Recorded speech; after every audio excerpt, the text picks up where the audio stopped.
Welcome to Girls Gone Hallmark, a Hallmark review podcast. I'm Megan, and I'm a longtime Hallmark fan. I'm Wendy. I'm a former Hallmark hater. And yeah, I said this is a Hallmark review podcast, but we're taking a little mini detour over to Lifetime today because we are going to be discussing When I Said I Do, which originally aired on Lifetime on Saturday, May 23rd. And I checked, it's now streaming on mylifetime.com, and I didn't have to sign in or anything to watch it there. Oh, that's great. Yeah, I don't know if that's, maybe it streams there for a limited time. I'm not fully familiar with the Lifetime streaming availability. If you like what we do here over on Girls Gone Hallmark, we invite you to check out our Instagram, which is Girls Gone Hallmark, where we post our weekly schedule of what we're going to be reviewing. So if you so choose, you can watch along with us. Yeah, you probably saw that this review was supposed to drop earlier in the week, but apologies. Life happens, y'all. I'm hanging by a thread right now, but I have a feeling things are going to, get better in the next 2 weeks, week and a half. I think so too. It's 5 days. It's fine. Nobody is living or dying on the availability of a podcast movie review. I promise. I hope so. And I like to tell myself that. And I know I tell you that too every once in a while. But you put a little guilt on yourself. Yeah, I just, we have such loyal listeners and I don't want to disappoint anybody. So someone did ask. They commented. They said, it wasn't in my feed. And I said, it's coming tomorrow, I promise. So thank you for checking in. That's so nice that you're paying such close attention. It's coming. You're going to have a little Saturday bonus. Yay. Are you ready for synopsis? I am. Widowed canine handler. Those are hard words to say altogether, first of all. Anyway, Allie rebuilt her life after her husband died on duty. Devoted to her family and career, she's hesitant to love again until meeting rescue specialist Sean, who has his own painful past. Stefan Brogren directed When I Said I Do, his 24th directing credit, and he previously helmed Hallmark's Welcome to Valentine in 2023. This script was written by Bart Barker, marking his 21st writing credit. Hey, do you know this person? No relation. It's my maiden name, folks. Yeah. Sarah Drew stars as Allie. Fans will recognize her from favorites like Guiding Emily, Branching Out, and Mistletoe Murders. Eric Johnson co-stars as Sean. He's appeared in the Hallmark movie Valentine Ever After in 2016. It just occurs to me that Eric Johnson is the name of Jessica Simpson's ex-husband. Yes.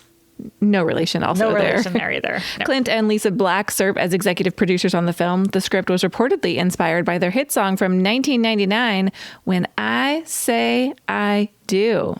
I know I added it here, but can we get into some Clint and Lisa Black fun facts? Please. I saw Clint Black in concert at what was then the Arrowhead Pond of Anaheim in the 90s. Was he fantastic? Fan-freaking-tastic. This song, When I Say I Do, was his 13th, and this is what the internet tells me, his final Billboard country #1 single. Like, he hasn't had a #1 country single since 1999.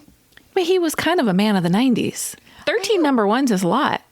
I agree, but is he not making music anymore? I don't listen to country music, so I don't really know. I don't think he's putting out new music, no. He's making movies. They made a movie about a 27-year-old song. Fair. A great song, by the way. A great song, and one I knew all the lyrics. Totally. Still. As soon as they started playing it, I belted it out. Yeah.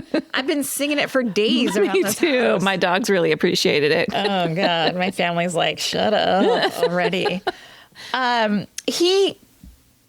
He, I was gonna say co-sang the song. That's not the word, is it? Co-performed? He duetted. That's the word, with his wife, Lisa Hartman Black. She was a recording artist as well, but this was her one and only #1 song. This song did win an Academy of Country Music Award and had a Grammy nomination. And Clint wrote the song about his wife 8 years after they'd been married. Oh, that's so nice. I know. He still loves her. I love it.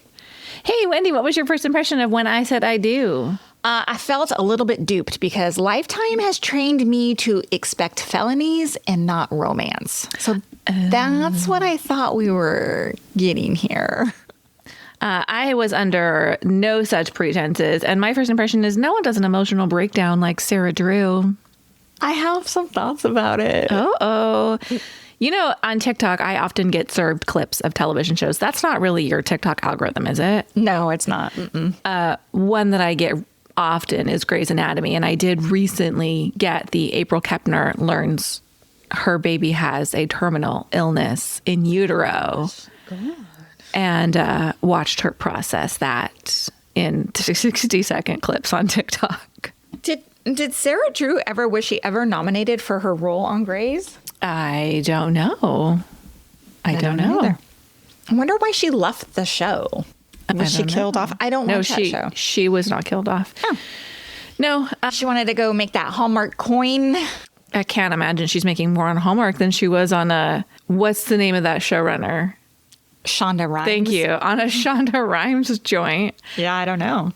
Sarah Drew was not individually nominated. However, she did receive an Emmy nomination as director for the Grey's Anatomy B-Team digital spinoff series. What is that? I'm not shading her. I'm shading that project. What the heck is that? What year was that? Don't know. Is that come on over to our YouTube channel for even more Grey's Anatomy content? According to the AI overview, she left due to creative reasons and a need to downsize the cast, and the abrupt ending did blindside her character. Oh, that's too bad. Or blindsided the actress. They do bring her back, and she and Jackson reunite at the end. Or not at the end, but in later seasons. She leaves, she gets married, and then later they get her back together with her one true love, Jackson. Got it. Spoiler Alert if you're not. Is this show even airing still? Yeah, it is. Wow. It is. Mm-hmm. Guys, I remember watching the pilot for Grey's Anatomy when I was 30. I'm 48 now.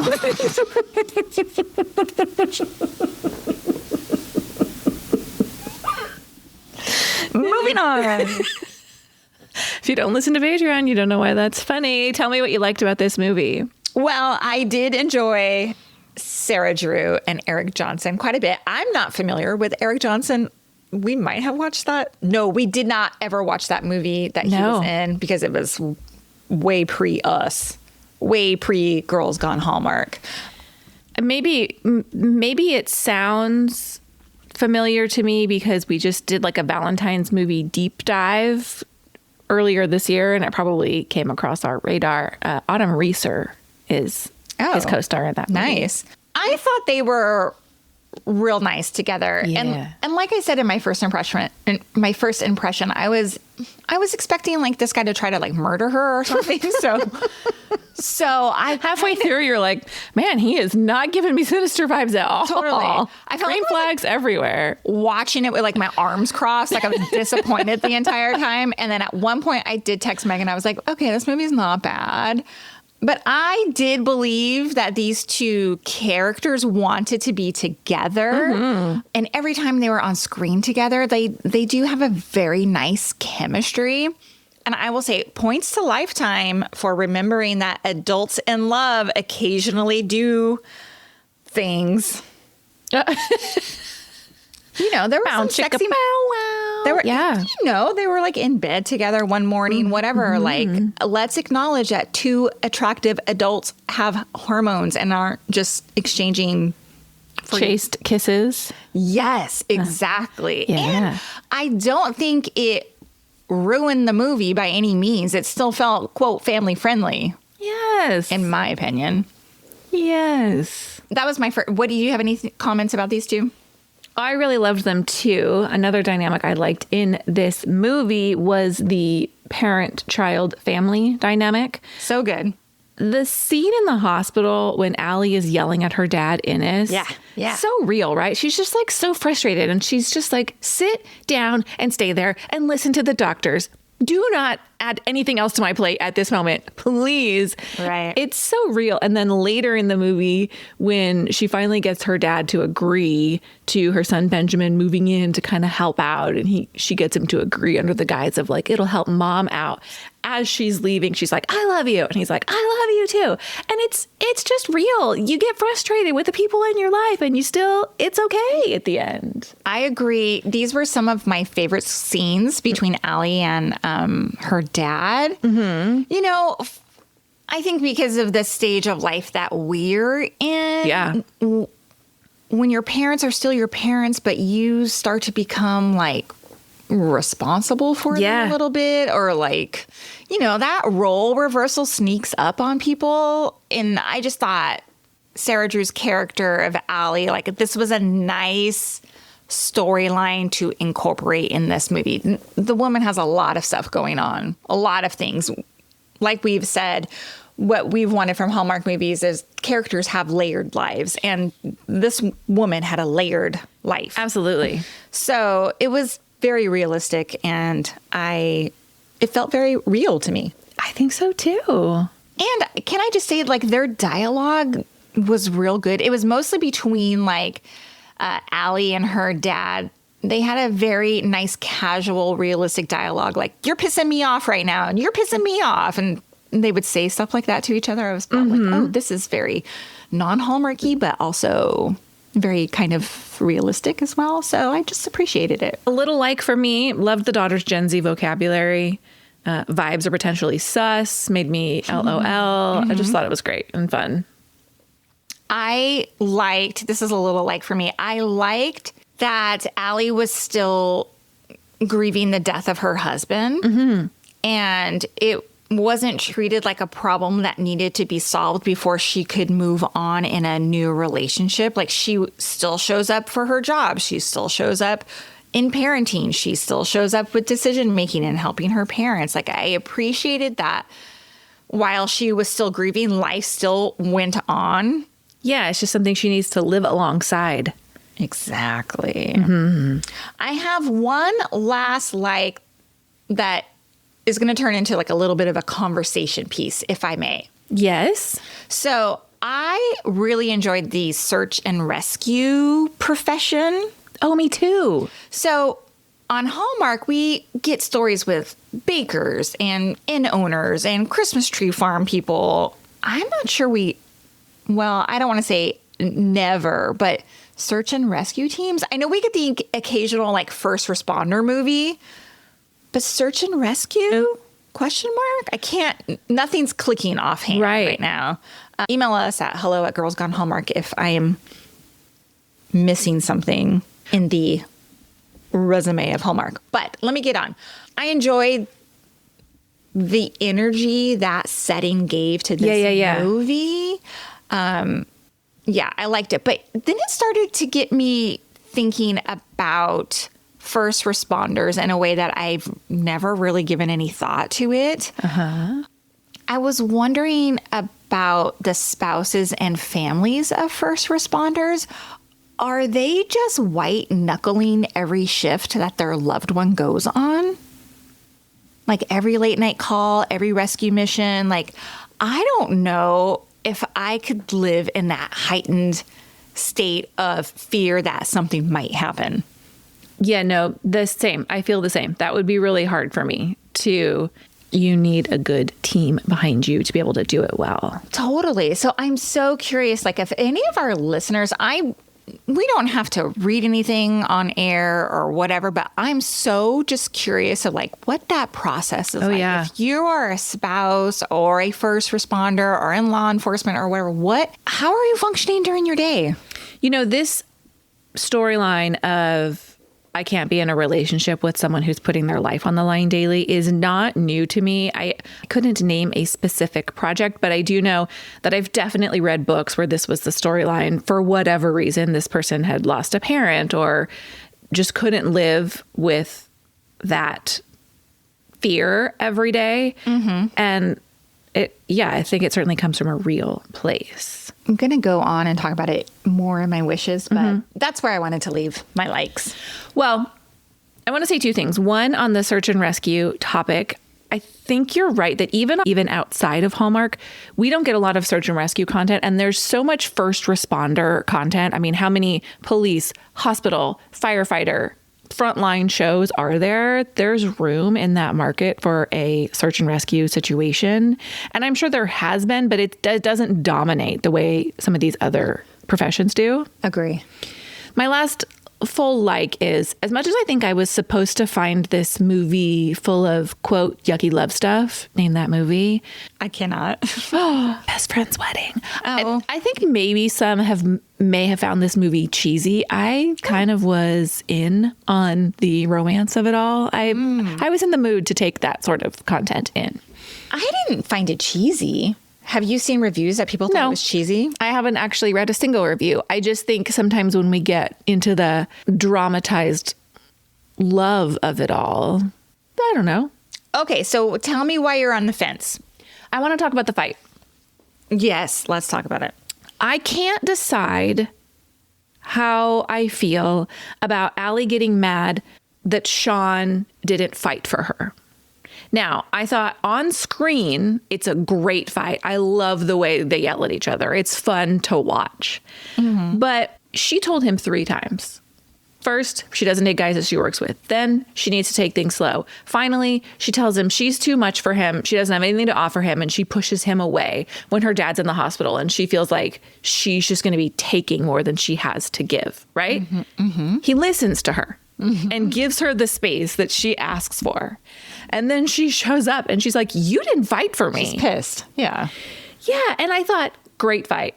Right. And I love when she's like, I needed you. I just loved that scene so much. And then the kiss that follows really was a great smooch-o-meter moment for me. But where do you land on that? Should he have fought for her, or did he do the right thing? I have a real problem with women who act like they don't, or who tell you they don't need you, but secretly want you to chase after them. Fight for you, fight for them. I don't like that. Mm-hmm. I don't like any of that business at all. Either say I'm confused about it and I don't know where I'm landing, or choose one way or the other. Like we cannot be together or we are together. It feels like a game to me. I'm not into that at all. Yeah, I hear that. So when she was like, I wanted you to fight for me, I was like, oh, give me a break. I was arms folded across me, pissed watching it. Well, because she was so good about setting her boundaries in other ways. And then in this circumstance, she doesn't communicate clearly. No, not at all. Because the breakup conversation could have been more the conversation that they have in this moment, where she's like, I feel like I'm going to be a burden to you. They could have skipped all of this. I agree. Where he could have just said, look, that's just how relationships work. You know, it's ebb and flow. And sometimes you need more than you can give. And that's just the way it goes. But they had to have the fight for the dramatics of it all. Yeah. And this is where like I roll my eyes sometimes. Sure. Because they feel like check boxes to me when they're writing a script. Mm-hmm. Yeah.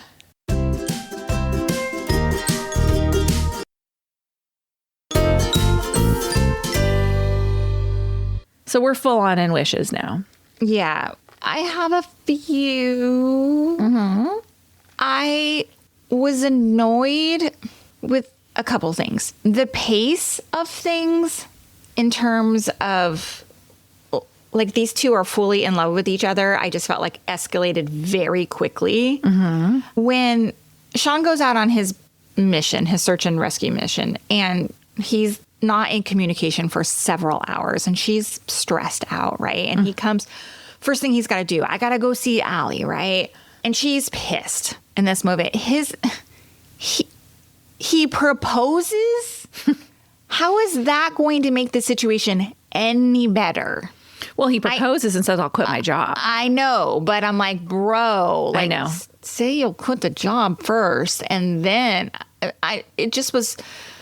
I was like, proposing does not change anything. No. It does not change anything. And then he's like, I'm going to quit my job for you. And, you know, grand gesture, kind of liked it. He's fighting for her, right? Yes. Because if she doesn't want him to be in danger all the time, I feel like this gesture he's showing I'm fighting for the relationship. Of course, that unravels because it's not who he is. Like he's, designed to be this search and rescue guy.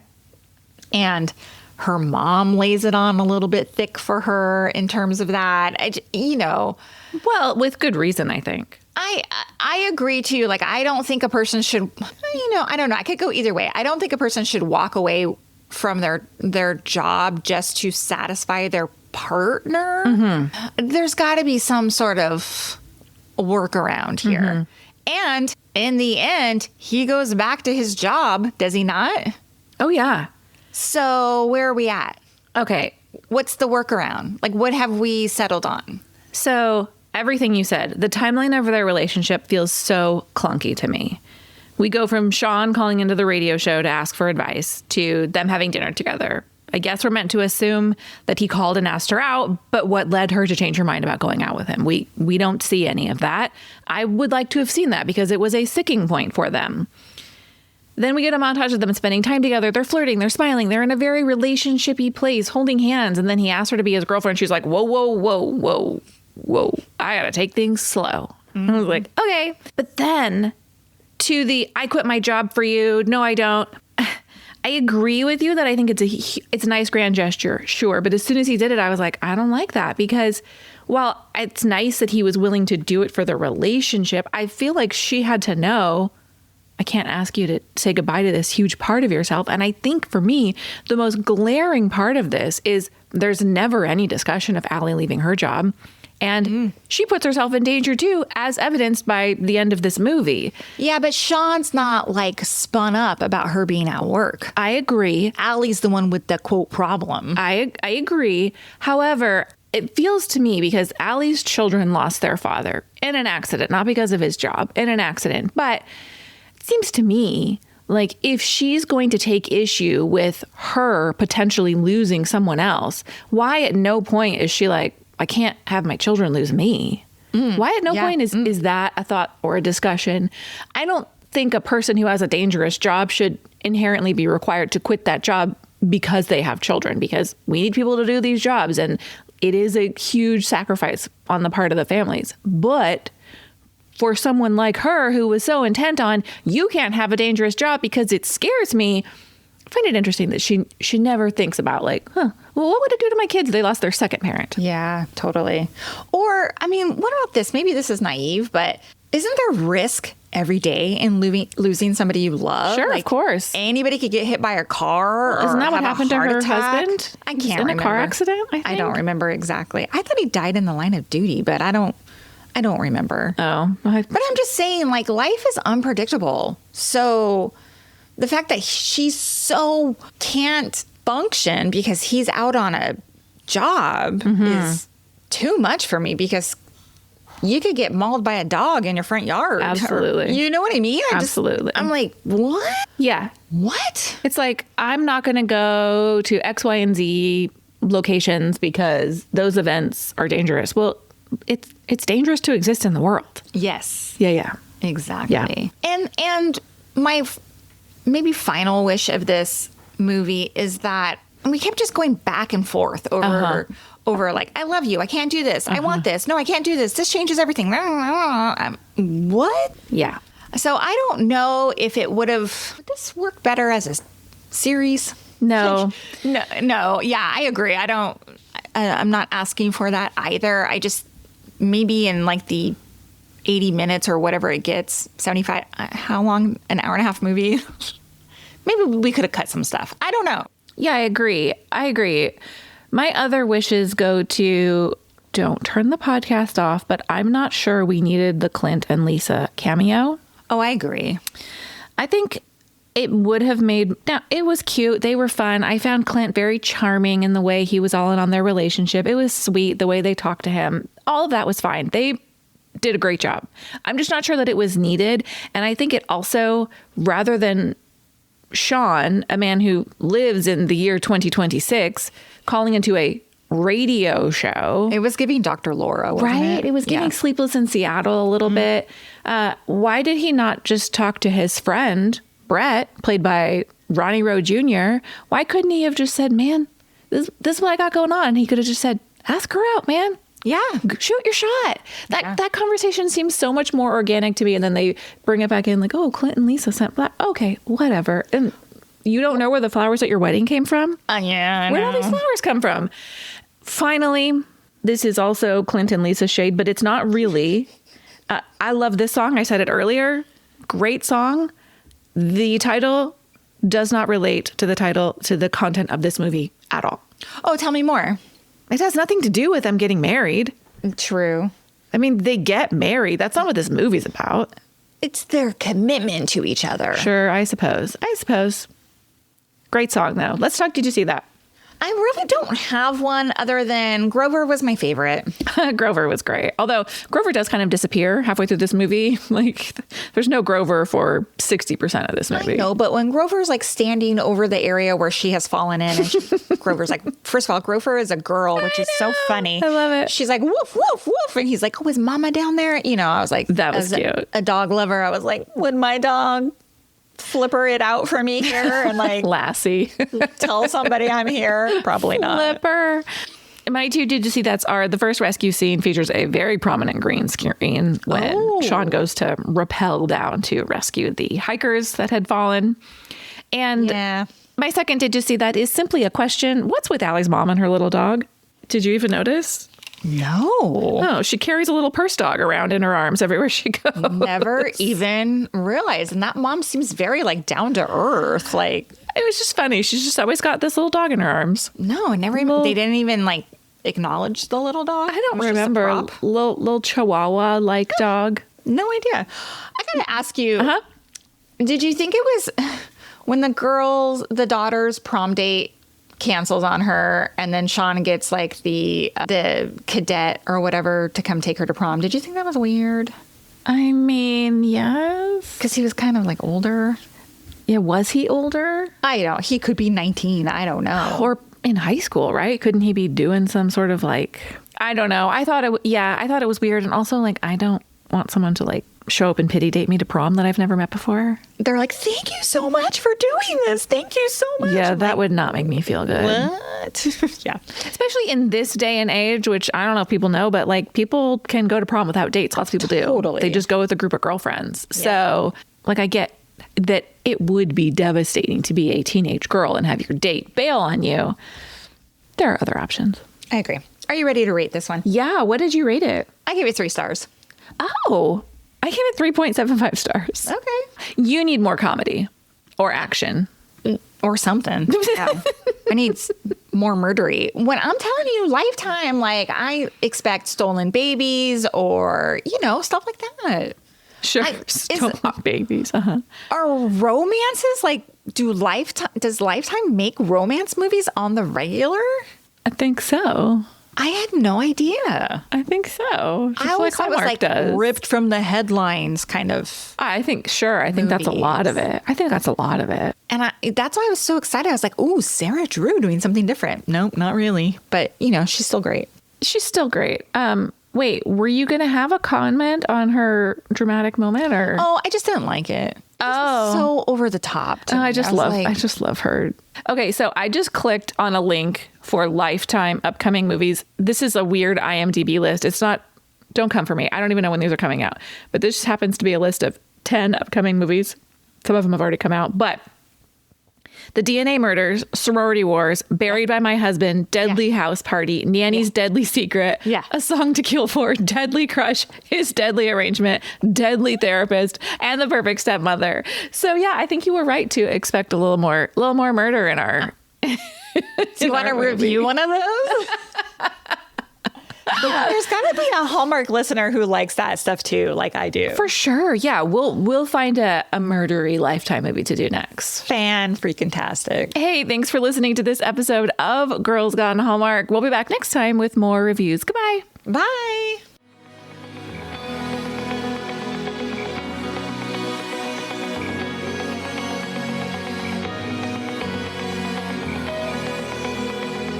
All right, friends, before we go, just a quick heads up. You're about to hear some ads. These little gems help us keep the show running and the Hallmark love flowing. So do with that info what you will. Grab a snack, hit the skip button, or maybe, just maybe, listen in and discover your new favorite product. Bye.